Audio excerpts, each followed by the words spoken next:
ठीक है। अच्छा, तो अब हमने क्या करना है, जिस तरह से हम मॉडल फाइल बनाते थे, जिस तरह से हम स्क्रीन की फाइल बनाते थे, इसी तरह से हमने एक प्रोवाइडर फाइल बनानी। हर स्क्रीन की एक प्रोवाइडर फाइल अच्छी अप्रोच है, आप बनाओ। जैसे आपने एक लॉगिन पेज बनाया, लॉगिन स्क्रीन डॉट डार्ट बनाई, इसी तरह से आपने login screen login model dot dart बनाई, इसी तरह से प्रोवाइडर बनाओ, लॉगिन प्रोवाइडर डॉट डार्ट।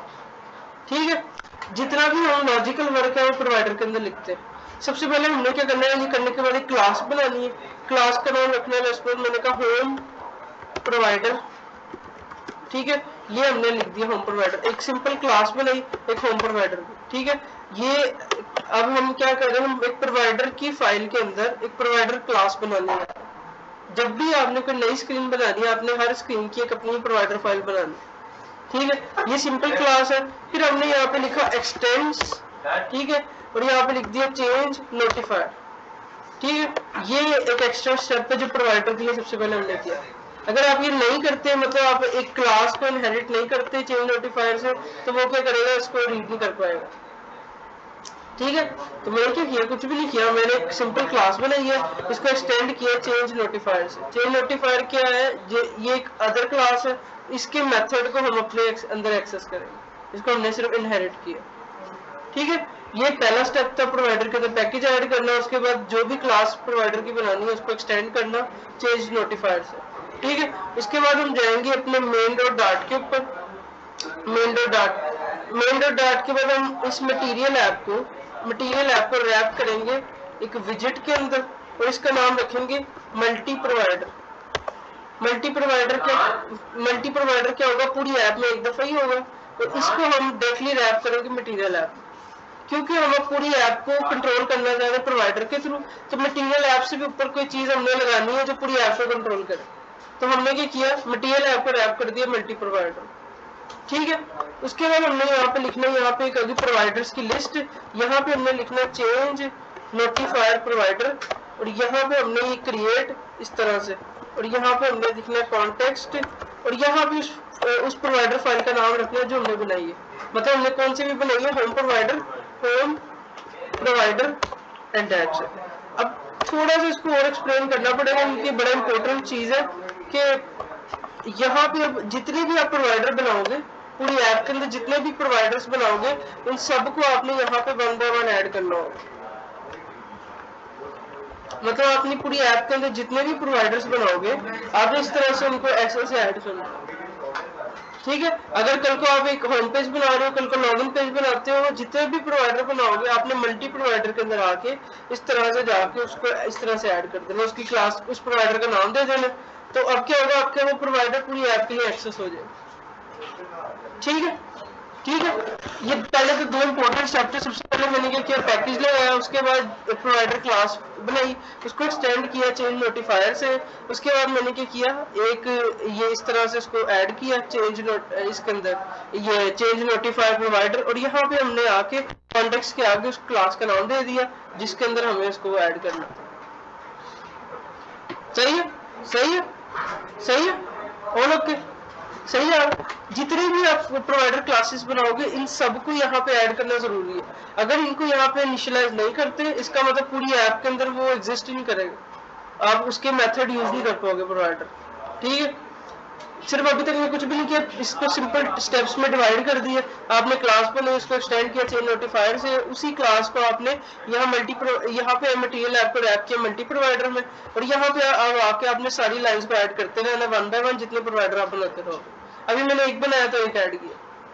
ठीक है, अब हमने सारा काम शुरू कर दिया।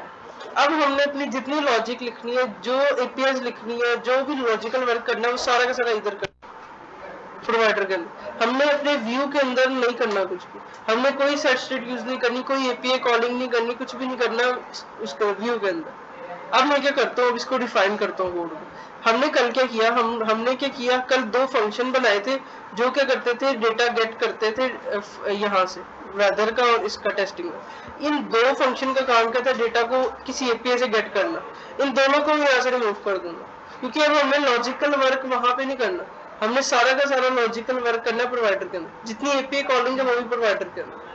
ठीक है, मैं यहाँ से उठाया, मैं लेके गया प्रोवाइडर के अंदर, और वही फंक्शन जो मैंने उधर बनाए थे मैंने उनको इधर ले आया। ठीक है, सेट स्टेट का कोई यूज नहीं है इसके अंदर, तो मैंने सेट स्टेट हटा दी। ठीक है, कुछ भी मैंने नहीं किया, जो भी एपीएस थी वो सारी इधर ले। यहाँ पे इसको एरर आ रहा है इंपोर्ट का, मैंने इधर से इसको इंपोर्ट किया इन दोनों को। अब इशू आ रहा है वेरिएबल्स का, ये वेरिएबल्स जो से हमने ये बनाए थे इन दोनों को भी उठा के हम उधर लेके जाए। यहाँ से इसको कंट्रोल एक्स कर दिया, प्रोवाइडर पे गए, प्रोवाइडर में आके यहाँ पे ऐड कर दिया और इनको इंपोर्ट कर लिया। इंपोर्ट मतलब मैंने वो सारे वेरिएबल्स जिनकी वजह से मुझे सेट स्टेट लगानी पड़ी थी उनको मैं उठा के ले आया। सही है, सही है, सही है। अब मैंने क्या इधर किया, मैंने इस तरह से वही वेरिएबल जो मैंने वहां पे बनाए थे यहाँ पे बना लिए, वही फंक्शन जो मैंने वहां पे बनाए थे वो मैंने यहाँ पे बना ली। इधर तो कुछ मतलब वो सारे लॉजिकल वर्क। अब देखो हमारा कोड कितना क्लीन होगा, इसके अंदर कोई लॉजिकल वर्क है ही नहीं, कोई एपीएस कॉलिंग कुछ भी नहीं है अभी तक। ठीक है, अब क्या करना है हमने, अब एक फंक्शन बनाता हूँ, let's suppose gate data, simple एक फंक्शन। अब हमारा मेन प्रोवाइडर का काम शुरू होता है, उसको इनिट स्टेट में कॉल करते हैं गेट डेटा। अब इसके अंदर क्या काम हो रहा है, सबसे पहले हम प्रोवाइडर की क्लास का इंस्टेंस बनाएंगे। कैसे बनाएंगे, हम लिखेंगे कॉन्टेक्स्ट डॉट रीड, ठीक है, कॉन्टेक्स्ट डॉट रीड, और उसके बाद यहाँ पे इस रीड के बाद आपने उस क्लास का नाम देना है जिसके अंदर से आप उस फंक्शन को कॉल करना चाहते हैं। नेक्स्ट में आप अभी हमने बनाया होम प्रोवाइडर, तो हमने इस तरह से प्रोवाइडर का इंस्टेंस बना, मतलब जब भी आपने प्रोवाइडर क्लास का कोई भी मेंबर एक्सेस करना है ये लाइन लिखनी है रीड वाली, कॉन्टेक्स्ट डॉट रीड, और उसके बाद आपने प्रोवाइडर की क्लास का नाम और ये आपने करना। ठीक है, इधर इसको एक वेरिएबल देता हूँ, लेट्स सपोज वार, इसको नाम देता हूँ प्रोवाइडर इज इक्वल ये, मतलब मैंने एक वेरिएबल बना लिया और उसके अंदर मैंने उसका इंस्टेंस बना लिया। अब हमने क्या करना है, प्रोवाइडर डॉट, अब डॉट लगा के मेरे पास वो सारे वेरिएबल भी एक्सेस होंगे और फंक्शन भी एक्सेस होंगे जो प्रोवाइडर के अंदर बने हुए। यहाँ पे था गेट डेटा, ये वाला फंक्शन, ये गेट डेटा वाला वही वाला फंक्शन है जो प्रोवाइडर के अंदर हमने ये बनाया, जो अभी हम अपने व्यू से उठा के लेके गए वो हमने उधर लगा दी। ठीक है, अपने व्यू के अंदर हमने क्या किया, सिर्फ प्रोवाइडर का एक इंस्टेंस बनाया, वो इस तरह से बनाया और उसके अंदर डॉट लगा के उसका फंक्शन एक्सेस कर ली। ठीक है, ये जो इंस्टेंस है ना, इसको बनाने का एक और तरीका कई जगहों पे है, वो क्या है, आप लिखते हो प्रोवाइडर डॉट ऑफ कॉन्टेक्स्ट, ठीक है, और यहाँ पे इसके बाद आप करते हो लिसन फॉल्स, ठीक है, और यहाँ पे आके आप ऑफ के बाद क्लास का नाम लिखते हो होम प्रोवाइडर, और सेम टू सेम आप वार प्रोवाइडर, मतलब ये ऊपर वाली लाइन और नीचे वाली लाइन 100% सेम काम करती, मतलब आप ऊपर वाला सिंटेक्स यूज कर लो, नीचे वाला कर लो, मतलब काम कुछ भी नहीं है, ऊपर वाला करो तब भी चलेगा, नीचे वाला करो तब भी चलेगा। मतलब इंस्टेंस बनाने के दो तरीके हैं, पहले वाला और दूसरे वाला, ये अब आपकी मर्जी है कि आप ऊपर वाले को प्रेफर करते हो दूसरे को प्रेफर करते हो। मैं ऊपर वाले को करता हूँ, उसमें मेरा काम कम होता है, कॉन्टेक्स्ट डॉट रीड और क्लास का नाम और काम पता, और नीचे वाले में देखो provider of contact, class name, listen false, ये सब करना पड़ता है, तो ये आपकी चॉइस है। ठीक है, तो मैंने क्या किया, इसको ऑन किया और यहाँ से इसके फंक्शन को गेट कर लिया। ठीक है, अब आखिरी स्टेप जो हमारा रह गया, हमने क्या करना है, ये जो हमने बनाया था, ये हमने लोडिंग जो भी लगाई थी, इसको मैं अभी के लिए करता हूँ, हटाता हूँ, लिस्ट व्यू बिल्डर को रैप करता हूँ एक विजेट के अंदर जिसका नाम है बिल्डर। ठीक है, इस बिल्डर के अंदर रैप करता हूँ, इस बिल्डर के अंदर आके दोबारा से मैं क्या करता हूँ, एक इंस्टेंस बनाता हूँ कॉन्टेक्स्ट डॉट वॉच, और यहाँ पे अब हम आके इसका इंस्टेंस बना रहे हैं।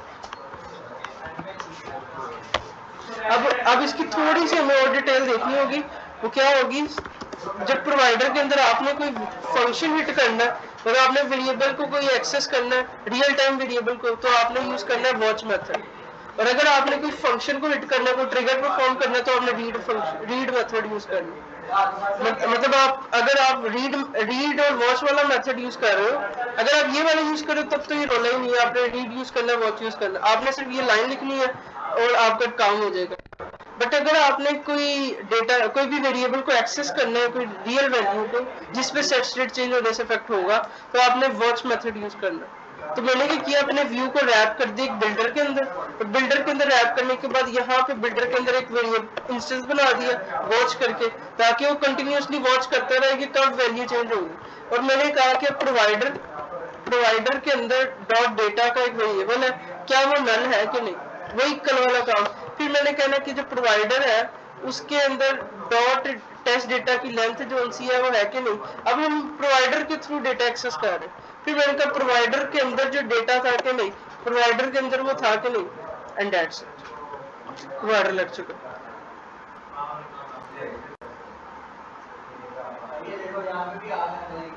एक चीज रह गई, फाइनल चीज थी, वो क्या चीज थी। अब जब भी हम डेटा को चेंज करते थे, एक चीज रह गई, वो क्या थी जो बड़ी इंपॉर्टेंट है। जब भी किसी डेटा को आपने चेंज करना होता था, जैसे डेटा आता था आप यहाँ पे लिखते थे सेट स्टेट, इधर आपने लिखना नोटिफाई लिस्टनर। नोटिफाई लिस्टनर क्या करेगा, खुद ब खुद प्रोवाइडर को अपडेट करेगा कि ये चीज चेंज हुई, मतलब सेट स्टेट की जगह अगर हमने यूज करना है नोटिफाई लिस्टनर, और ये यूज ही सिर्फ प्रोवाइडर क्लास में होगा, ये कहीं और एक्सेस ही नहीं होगा। तो हमने हर डेटा के जहां पे डेटा आया नोटिफाई लिस्टनर यूज कर देना, ये लिसन करता रहेगा कि आपका डेटा कब आया, जैसे ही आएगा ये अपडेट कर देगा प्रोवाइडर। अब देखो मैंने हर एपीआई के नीचे लिस्नर लगाया, और लिस्नर ने ऑटोमेटिकली चेंज हुआ, उसने वेरिएबल को अपडेट किया, उसने प्रोवाइडर को बताया, प्रोवाइडर ने लिसन कर ली।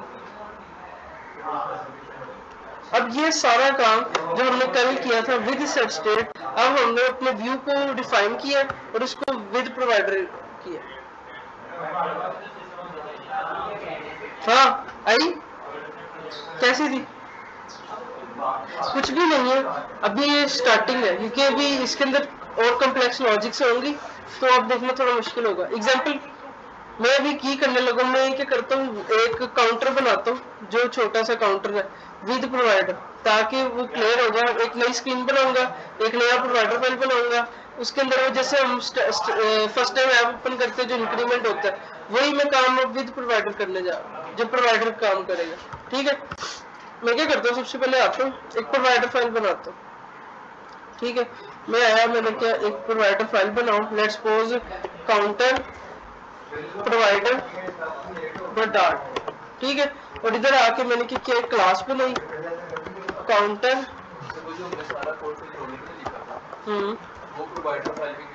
वो कंट्रोलर के अंदर वो एक सर्विस फाइल बनाई थी ऐप मैनेजर, वो मेन मतलब जिसमें हमारे एंड पॉइंट शिट हो रहे मेन लॉजिक है, वो कंट्रोलर की ही किसी सर्विस फाइल में पड़ी है। प्रोवाइडर का काम है सिर्फ, हाँ, क्योंकि व्यू ने कभी भी डायरेक्टली इंटरेक्ट नहीं करना कंट्रोलर से, ये रूल होता है, क्योंकि एमबीसी पैटर्न का रूल होता है कि आपका व्यू डायरेक्टली कंट्रोलर से कनेक्ट नहीं होता, वो मॉडल के थ्रू ही कनेक्ट होता है, और प्रोवाइडर सिर्फ कंट्रोलर और मॉडल के बीच में ब्रिज है। प्रोवाइडर भी यही करेगा, जब भी कुछ चीज होगा वो सारा व्यू अपडेट करेगा, सारा व्यू नहीं करेगा, जितने हिस्से में हमने बिल्डर लगाया उतने हिस्से में अपडेट करेगा। ये गलती की ना, इसीलिए हमने पूरे व्यू पे लगाई है। लिस्ट व्यू बिल्डर तो हो सकता है कि स्पेसिफिक पोर्शन पे हो, तो हम सिर्फ स्पेसिफिक पोर्शन पे बिल्डर लगाएंगे, जहां-जहां हमने चेंज करना बिल्डर लगा देंगे, बिल्डर लगाएंगे, क्योंकि हो सकता है मल्टीपल पार्ट्स हो एक ऐप के अंदर। अगर पूरी ऐप चेंज से बेहतर से कुछ कंपोनेंट चेंज हो, ये बेहतर है क्या पूरी ऐप ही चेंज हो जाए, ये बेहतर, मतलब इट्स उस मिनिमम से मिनिमम पोर्शन पर बिल्डर लगाना होता है जो चीज चेंज हो रही है। इस टाइम हमारा लिस्ट व्यू बिल्डर पूरी ऐप पे था, तो मैंने लिस्ट व्यू बिल्डर पे लगाया। अगर मैंने पूरा व्यू बनाया होता उसके अंदर पूरे व्यू पे बिल्डर लगाया था तो गलत। मैंने सिर्फ उस मिनिमम चीज पे बिल्डर लगाना है जिस चीज के ऊपर चेंज का देखना, ठीक है। बार बार बिल्डर लगाना पड़ेगा, प्रोवाइडर का वेरिएबल क्रिएट करना पड़ेगा, थोड़ी सी हेडेक है, बट पूरी स्टेट चेंज नहीं होगी, पूरी स्टेट चेंज नहीं होगी। यही तो थोड़े थोड़े से हैं, वो इधर भी ड्रॉबैक्स कह सकते हैं। ये सिंटैक्स फिर भी आसान है एज कम्पेयर उसके, इवन उसमें गेटेक्स में भी तो ये करना होता है, उसमें भी तो गेट व्यू के अंदर ऑब्जेक्ट्स के अंदर उसमें रैप करना होता है, रैप तो करना ही करना है। ठीक है, और भी करने के तरीके हैं, मैं दिखाता हूँ साथ साथ, क्योंकि मल्टीपल कोड होते हैं प्रोवाइडर के। इधर इसको कर दिया चेंज नोटिफायर, और यहाँ पे हमने इसको बना ली। इधर करके मैंने प्रोवाइडर के अंदर एक वेरिएबल बनाया इंट काउंट इज इक्वल 0, एक सिंपल वेरिएबल जो हम अपने व्यू के अंदर बनाते थे वही हमने बनाना। वो इसका मैंने सिंपल याद रखने का ये तरीका बनाया हुआ कि अगर हम व्यू के अंदर बनाते तो हम एक काउंट का वेरिएबल बनाते हैं, उसको प्लस प्लस करते तो वो चीज चेंज होती। तो हमने सेट स्टेट किसकी वजह से लगानी थी, काउंट की वजह से। तो वो लॉजिक जिसकी वजह से आपने सेट स्टेट लगानी है वो आपने प्रोवाइडर में रखना, मतलब ये वेरिएबल ही था ना जिसको हमने अपडेट करना था, तो वो लॉजिक आपने प्रोवाइडर में रखना, ताकि आपको ये दिमाग से खत्म हो जाए कि कौन सी चीज प्रोवाइडर में रखनी क्या नहीं रखनी। जितना भी लॉजिकल वर्क है, कोई फंक्शन कुछ भी प्रोवाइडर में रखना, ठीक है। तो अब मैं गया इधर अपने व्यू में आके मैंने क्या किया, एक फाइल बनाई, इसका नाम रख दिया काउंटर स्क्रीन डॉट डार्ट, ठीक है। इधर इंपोर्ट मटेरियल, सॉरी इधर मैंने कर दिया stl स्टेटलेस, और इधर कर दिया काउंटर स्क्रीन, ठीक है। और इधर आके मैंने किया कोई गलत किया, सॉरी मैंने इधर इंपोर्ट नहीं सही किया, इंपोर्ट मटेरियल डॉट डार्ट, ठीक है। और यहाँ पे आके मैंने एक बना दी स्कैफोल्ड, स्कैफोल्ड के बाद हमने बना दी स्कैफोल्ड, स्कैफोल्ड के एंड पे सेमीकोलन, इसकी बॉडी के अंदर हमने क्या किया, एक सेंटर विजिट यूज की, सेंटर विजिट के अंदर हमने चाइल्ड के अंदर टेक्स्ट के अंदर मैंने लिख दिया 1, लेट्स सपोज, ठीक है।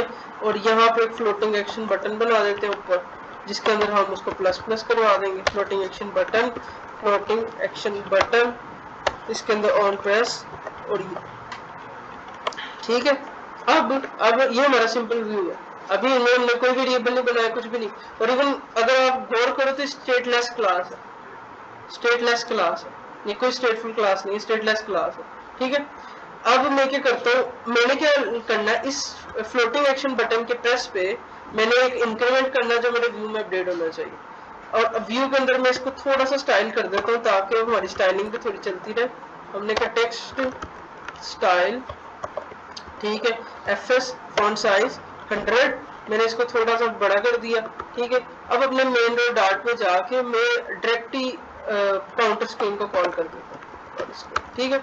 दूसरा, अब मैंने इधर अभी तक नया प्रोवाइडर बनाया, इधर नहीं ऐड किया, अगर नहीं ऐड करेंगे प्रोवाइडर नहीं चलेगा, तो मैंने क्या किया, इधर आया, मैंने सेम लाइन को कॉपी किया, यहाँ पे प्रोवाइडर के अंदर ऐड कर दिया काउंटर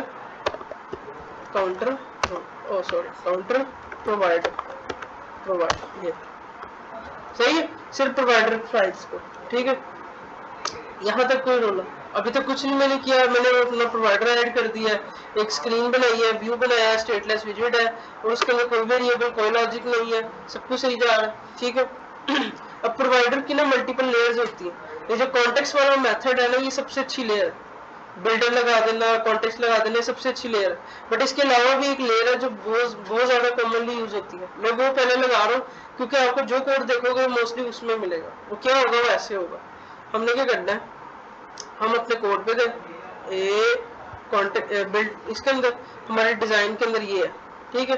बाय डिफॉल्ट मैंने हार्ड कोडेड 1 लिखा हुआ, ठीक है। अब मैं क्या करता हूँ, यहाँ पे आके इसका इंस्टेंस बनाता हूँ सबसे पहले, ठीक है। इंस्टेंस बनाते हैं इस पर प्रोवाइडर या फिर कॉन्टेक्स्ट करके, कॉन्टेक्स्ट डॉट रीड, और उसके बाद हमने उस क्लास का नाम जिसके हम उसका इंस्टेंस बना रहे हैं, क्या किसका बना रहे हैं, काउंटर प्रोवाइडर, इसका इंस्टेंस बना लिया, यहाँ पे एक वेरिएबल ले लिया, लेट्स उसका नाम प्रोवाइडर रख दिया, ठीक है, या आपकी मर्जी जो चाहे रखो, ठीक है। उस प्रोवाइडर के अंदर से हमने क्या किया, डॉट लगाया। अब इस प्रोवाइडर के अंदर हमने डॉट करके क्या करना, अगर हम ये काम मैनुअल कर रहे होते ना, हम क्या करते हैं, एक फंक्शन बनाते हैं जो इंक्रीमेंट करता है, एक फंक्शन बनाते हैं जो डिक्रीमेंट करता है, वही लॉजिक वही फंक्शन हम बनाएंगे प्रोवाइडर के अंदर। अभी तक हमने कोई फंक्शन नहीं बनाया, मैं इसको कर देता हूँ इंक्रीमेंट का एक फंक्शन, ये क्या करेगा, ऑटोमेटिकली जब मैं इसको कॉल करूंगा ये इंक्रीमेंट करेगा, ये क्या करेगा, आई काउंट प्लस प्लस कर देगा, काउंट प्लस प्लस, ठीक है। जैसे ये काउंट प्लस प्लस करेगा, जैसे ये काउंट क्या करेगा, प्लस प्लस करेगा, वहीं से एक चीज हमने इससे करनी है कि भाई तो नोटिफाई लिसनर जरूर कर दे। नोटिफाई लिसनर प्रोवाइडर को अपडेट करेगा कि भाई ये चीज चेंज हुई जैसे फंक्शन के। अगर ये नहीं करते, अगर हम आम मेथड यूज कर रहे तो यहाँ पे हम सेट स्टेट लिखते हैं इंक्रीमेंट में, ठीक है। तो या फिर ये ऐड का फंक्शन होता है, जैसे हम ऐड का एक फंक्शन बनाते हैं, उसको प्लस प्लस करते हैं, और इधर हम सेट स्टेट लिखते हैं, इधर हमने लिखना प्रोवाइडर क्लास में नोटिफाई लिसनर्स, ठीक है। अब हम इधर है, हमने का डॉट करके एक हमने ऐड का फंक्शन बनाया, उसको कॉल कर, जैसे ही कोई बंदा प्रेस करेगा किसको, फ्लोटिंग एक्शन बटन को, तो ये वाला फंक्शन चलेगा ऐड वाला, ये क्या कर देगा ऑटोमेटिकली काउंटर के अंदर प्लस प्लस कर देगा। ठीक है, अब हमने उसको लिसन करना है कि वो चेंज कहाँ पे हो रहा है। अब देखो इस टाइम पूरे व्यू के अंदर अगर मैं स्कैफोल्ड को बिल्डर में रैप करूँ ना तो अप्रोच गलत है, बट अब मैं क्या करता हूँ सिर्फ रैप करूंगा स्पेसिफिक पोर्शन को, मतलब मैं सिर्फ इस टेक्स्ट विजिट को रैप कर, ना सेंटर को ना किसी और चीज को, मिनिमम से मिनिमम करीब जाना, क्योंकि वैल्यू चेंज तो इस वन की करनी है ना, तो मैं जितने करीब आप लगाओगे उतने अच्छा, जितनी दूर लगाओगे उतना बेहतर नहीं है। ठीक है, तो मैंने इसको रैप किया एक विजिट में जिसका नाम है बिल्डर। ठीक है, और यहाँ पे बिल्डर के अंदर आके हमने दोबारा से उस क्लास का इंस्टेंस बनाना है बट वॉच मेथड के साथ, क्योंकि हम इस टाइम किसी वेरिएबल के अपडेट होने का वेट कर रहे हैं, तो हमने जब कभी लिसन कर रहे हो मतलब व्यू के अंदर अगर कोई चीज को कर रहे हो तो आपने वॉच मेथड यूज करना है कोई वेरिएबल के अपडेट होने का, मतलब जैसे आप किसी चीज को मॉनिटर कर रहे हो कि ये कब चेंज हो या वॉच कर रहे हो, और रीड मेथड तब करना जब आपने कोई फंक्शन कॉल करना है या कुछ भी करना है, किसी बटन के क्लिक पे आपने कॉल करना है रीड मेथड, और किसी व्यू के अंदर बिल्डर के अंदर लगाना है वॉच मेथड। ठीक है, तो यहाँ पे मैंने लिखा कॉन्टेक्स्ट डॉट वॉच। ठीक है, सेम टू सेम वही सिंटैक्स ऊपर वाला, यहाँ पे इधर आके हमने लिख दिया काउंटर प्रोवाइडर, यहाँ पे आके हमने दोबारा से इसका एक वेरिएबल बना दिया प्रोवाइडर। ठीक है, इज इक्वल, और यहाँ पे अब आके हमने इस वन की जगह पे चेंज मारना, हमने कहा कि डॉलर लगाओ और क्या करो प्रोवाइडर के अंदर एक काउंट का वेरिएबल है, ये खुद ब खुद एक्सेस हो गया डॉट काउंट, इस काउंट को लिसन करो। अब देखो मैं इधर आता हूँ, अब मैंने सिर्फ इस टेक्स्ट विजिट के ऊपर बिल्डर को रैप किया हुआ, अब क्या होगा यहाँ पे होगा, अभी पूरी ऐप इवन हमारी ऐप है सेट स्टेटलेस क्लास है, और सिर्फ एक स्पेसिफिक पोर्शन सिर्फ एक छोटे से इसके ऊपर बिल्डर ऐप है, वो किसके ऊपर इस टेक्स्ट के ऊपर। इमेजिन करो ये व्यू हमारा इतना ज्यादा होता है, सिर्फ एक पोर्शन को हमने चेंज करना है, बिल्डर सिर्फ इतने पे होगा, तो कितनी बड़ी परफॉर्मेंस बच रही है ऐप, 1000 टाइम परफॉर्मेंस बच रही है हमारी ऐप। तो ये एक किसी भी स्टेट मैनेजमेंट का फायदा है, वो इसी तरह से इसको कंट्रोल करती है। ठीक है, इसको करने का एक और तरीका है, वो मैं जो सेंटेक्स बता रहा हूँ, ये जो सेंटेक्स है ये मैं खुद यूज करता हूँ, ये बहुत अच्छा है ऑल ओके, बट हो सकता है कि कहते हैं कहीं आप जाओ तो आपको ये वाला सेंटेक्स भी मिले देखने, वो क्या होगा, वो होता है क्या करते हैं हम सबसे पहले इस बिल्डर की जगह पे लिखा होता है कंज्यूमर। ठीक है, इस कंज्यूमर के अंदर होता है बिल्डर के अंदर ये जो बिल्डर लगा हुआ है इधर 3 पैरामीटर होते हैं, एक कॉन्टेक्स्ट, दूसरा होता है प्रोवाइडर, और तीसरा होता है चाइल्ड, ये तीसरा खाली होता है। अब ये जो प्रोवाइडर का वेरिएबल है ना, ये वही काम कर रहा है जो वॉच का कर रहा है। अगर आप ये कंज्यूमर मेथड यूज कर रहे हो तो आपको कोई जरूरत नहीं है ये बनाने की वेरिएबल, आपने डायरेक्टली इस सेंटर वाले वेरिएबल से उसको एक्सेस करना। ठीक है, और यहाँ भी आपने बताना होता है कौन सी क्लास का कंज्यूमर है, मैंने कहा कौन सी क्लास का है, ये है काउंटर प्रोवाइडर का कंज्यूमर, दैट्स इट। ये सेंटेक्स अगर देखो बिल्डर से भी आसान है, बट मैं ये वैसे यूज नहीं करता, आपकी मर्जी है। आपने क्या करना है, बिल्डर में रैप किया, उस बिल्डर के नाम की जगह कंज्यूमर कर दिया, उधर इधर उसकी अगली टाइप बता दी किस क्लास का बिल्डर है कंज्यूमर है, उसके बाद आपने यहाँ बिल्डर के अंदर 3 पैरामीटर देने, पहला कॉन्टेक्स्ट, दूसरा प्रोवाइडर, थर्ड चाइल्ड। ये चाइल्ड जो सा ये कुछ भी नहीं है, उसका प्रोवाइडर का इंस्टेंस होता है, बट हमारा जो असल प्रोवाइडर की गेम है वो इस सेंटर वेरिएबल में होती है, इसका नाम आप कुछ भी कर दो, पी कर दो, कुछ भी कर दो, प्रोवाइडर, इस प्रोवाइडर डॉट करके आप उसको एक्सेस करो, ये वही काम करेगा जो वो कर रहा है, एग्जैक्ट काम ही करेगा, बट ये सिर्फ सिंटैक्स का फर्क है, मतलब अप्रोचेस का फर्क है। कौन सा? हाँ, फिर ये वॉच, इधर वॉच का सीन ही नहीं है, वो वाला वो भी सही है, ये भी सही है, दोबारा में वॉच लगाना ही पड़ेगा, नहीं लगाना पड़ेगा ना, इधर तुमने सिर्फ कंज्यूमर में रैप किया और इसको 3 पैरामीटर दिए, ये आपका वेरिएबल खुद ब खुद वॉच कर रहा है, और ये सारा काम खुद कर रहा है। अब चॉइस आपकी अपनी, चॉइसेस आपकी अपनी, ये वाला ये तो स्कोप से बाहर है ना, ये तो कंज्यूमर इतने से हिस्से में है, अब वहां पे भी तो कोई प्रोवाइडर का इंस्टेंस बना के कॉल करना, हाँ वो एक और था, वो वाला अगर वो ये अगर वॉच मेथड यूज नहीं कर रहे तो अब ये वाला फिर यूज करो ना, फिर provider is equal provider dot of, और यहाँ पे आके आपने करना है इसको लिसन फॉल्स, और यहाँ पे आके आपने ऑफ के बाद बतानी है टाइप कि कौन सी है काउंटर प्रोवाइडर। अगर आप वॉच रीड मेथड नहीं यूज करें तो डेफिनेटली ये दोनों एक मेथड है, वॉच रीड अलग मेथड है। अगर वॉच मेथड यूज करें तो अच्छा आप वॉच रीड मेथड यूज करो उसके साथ, और अगर आप ये कंज्यूमर मेथड यूज करें तो आप ये वाला इंस्टेंस बना लो। ये दोनों और वो दोनों लेयर्स है, मतलब पहले ही उन्होंने ये लॉन्च किया था, तब भी चलेगा तो वो आप दोनों के शफलिंग कर दो। बट पेयर बेसिकली बनाया गया था इन दोनों का और उन दोनों का, रीड वॉच और इन दोनों का। ये असल मतलब है, मतलब कोई भी फर्क नहीं है। आप ये देखो, अब जो चलेगा सबको सही चलेगा, ठीक है। मतलब इन शॉर्ट हमने क्या किया, कुछ भी नहीं किया, हमने सिर्फ और सिर्फ प्रोवाइडर के तरीके देखे किस तरह से प्रोवाइडर को यूज करते हैं। हमने मिनिमम से मिनिमम जिस व्यू के ऊपर भी लगाना होता है उसके ऊपर क्या कर देते हैं, उसको रैप कर देते हैं। वो कंज्यूमर हो या फिर आप बिल्डर में रैप कर दो। यहाँ पे अगर बिल्डर कंज्यूमर है तो 3 पैरामीटर दो, बिल्डर है तो फिर आप इधर 2 पैरामीटर दो, और फिर उधर वॉच का मेथड भी बनाओ। तो अगर मुझे खुद इवन ये ज्यादा आसान लगा अभी लिखने में मुझे, बट मैं फिर भी ज्यादा बिल्डर वाला यूज कर रहा था क्योंकि मैं रीड मेथड के थ्रू इंस्टेंस बनाता हूँ। फिर मैं कहता हूँ कि मैं जब रीड यूज कर रहा हूँ तो वॉच ही यूज कर लेता हूँ क्योंकि वो दोनों अच्छे थे, बट फर्क कुछ नहीं पड़ता। दोनों का काम है प्रोवाइडर का इंस्टेंस बनाना है, कॉल करना है। बट ये डिपेंड जब करेगा जब आप मार्केट में जाते हो, अगर कोई प्रोवाइडर का प्रोजेक्ट है तो उसने कौन सा यूज किया, आपने उसके आर्किटेक्चर को लेके चलो। अच्छा डेवलपर वही है जो किसी दूसरे के कोड को अगर उसने सही किया होगा आप उसी के अप्रोच को लेके चलो। अगर उसने पूरी ऐप में कंज्यूमर लगाया हुआ तो बस आप भी फिर कंज्यूमर लगा के पूरी ऐप बनाओ, क्योंकि आपको तो पता है ना कि हमारे पास और भी है, हम इसके अलावा भी कर सकते हैं। बट अगर आप स्क्रैच से कोई चीज बना रहे हो अब आपकी चॉइस आपके ऊपर। सही है, कोई मुश्किल था? कुछ भी नहीं था। आपने सारा का सारा लॉजिकल वर्क अपने प्रोवाइडर में रखना है, प्रोवाइडर के अंदर जाके अपना सारा काम करना है, और अपना जितना भी एपीआईज वगैरह वो यहाँ पे रखनी है। सिर्फ यहाँ पे एक नोटिफाई लिसनर का वर्ड ऐड कर देना, जहाँ पे आप सेट स्टेट वगैरह लिखते थे ये खुद ब खुद नोटिफाई करेगा प्रोवाइडर को। प्रोवाइडर का आपने इंस्टेंस बनाना है। इंस्टेंस अगर आप वॉच बना रहे हो तो नहीं, अगर जहाँ पे लिसन कर रहे हो वहाँ पे कंज्यूमर लगाना है।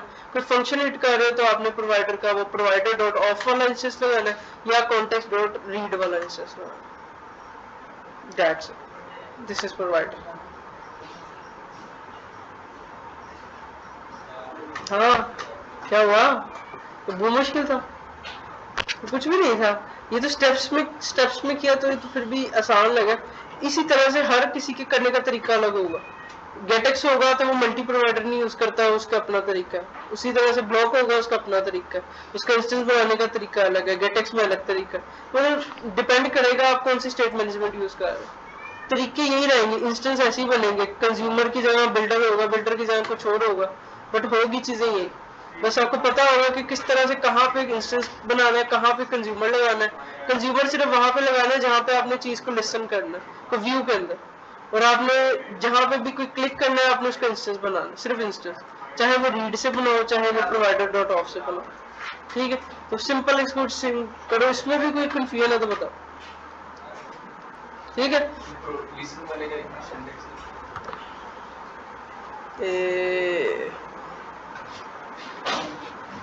ये ठीक है, तो ये बस क्या कहते हैं वो आपकी एडवाइस होती है प्रोवाइडर। ये लिसन फॉल्स क्या करता है, अगर हम लिसन फॉल्स नहीं करते तो ये इंस्टेंस कंटिन्यूसली लिसन करता रहेगा। हमने इसको लिसन फॉल्स का मतलब है कि हमने एक क्लिक पे ही तो उसको चेक करना। अगर हम इसको लिसन फॉल्स नहीं करते तब प्रोवाइडर हर टाइम इसको रन रखेगा, जिससे एक्स्ट्रा मेमोरी कंज्यूम होगी, लाइफ चेंजेस हो रही है। ये इंस्टेंस ही है ना, हाँ तो ये इंस्टेंस ही है, बट इसको फिर किसी बिल्डर के अंदर ही रखोगे ना, ये कौन सा कंज्यूमर की तरह काम करेगा। तो ये लिसन फॉर सिर्फ ये काम कर रहा है कि ये इस लिसनिंग को रोक देता है। ये जब क्लिक करो उसी टाइम चेक करो कि इस टाइम प्रोवाइडर में क्या डेटा पड़ा, उसको लेके आओ, रोकता है कंटिन्यूस लिसनिंग को। इवन ये लिसनिंग फॉल्स की वजह से ही ये रीड वाला मेथड आया था, क्योंकि मोस्ट ऑफ द डेवलपर भूल जाते थे लिखना, उससे अलग रोने हो जाते थे, ऐप की स्टेट चेंज होती रहती थी, प्रोसेसिंग बढ़ जाती थी ऐप में। मतलब किसी ने अगर ऑन प्रेस के ऊपर ये लाइन लिख दी है, उसने लिसन फॉल्स नहीं किया, अगर काम चल रहा है बट पीछे उसकी लोडिंग ऑटो चल रही है, ऐप की स्टेट जो थी वो खत्म हो जाती थी। इसीलिए उन्होंने रीड वॉच मेथड बनाया कि जब बंदा बना रहा उसको पता है मैं रीड करने लगा हूँ कुछ, और जब वो वॉच करने लगा तो वॉच लगा दो, जिससे काम आसान हो जाए। सेंटेक्स भी तो छोटा कर दिया था, तो बाकी आपकी मर्जी। ठीक है। तो अब जो उनसे जितने भी हम आगे वाले करेंगे वो सारा पैटर्न ऐसे ही हो, एमबीसी पैटर्न हो, हमारा कोई भी सेट स्टेट का वर्ड हमें ऐप में ना नजर आए, हम अब प्रोवाइडर को यूज करेंगे, एपीआई यूज करेंगे, व्यू यूज करेंगे, कस्टम विजेट्स यूज करेंगे, जिससे हम अपने सारे कंपोनेंट्स को अलग अलग बना के रखें ताकि हमारा कोड जो सा वो रिफ्लेक्ट हो। यही छोटी छोटी चीजें मिलके आपके प्रोजेक्ट को एमवीसी पैटर्न में लेके आती है। अब देखो हमारे कोड का स्ट्रक्चर देखो तो मॉडल के अंदर हमारा एक प्रोवाइडर पड़ा है, प्रोवाइडर के अंदर सारे प्रोवाइडर पड़े, कुछ कोड ऐसे भी होते हैं कि प्रोवाइडर फोल्डर बाहर पड़ा होता है कंट्रोलर से, तो वो डिपेंड करता है आर्किटेक्चर कोई भी कैसा लिखते हैं। आपको जो नजर आए जिस भी डेवलपर ने लिखा आप कोशिश करो उसी को फॉलो करो, ठीक है, क्योंकि एक पॉइंट पे अगर ज्यादा चेंज करोगे तो काफी चेंजेस आएंगे। ठीक है, इधर कंट्रोलर के अंदर प्रोवाइडर का फोल्डर रखा है मैंने, और यहीं पे एपीआई मैनेजर्स वगैरह की फाइल रख दी। अभी 2 फाइल्स थी तो मैंने ऐसी रख दी, वरना मैं कोई नेटवर्क की कोई फोल्डर बना देता।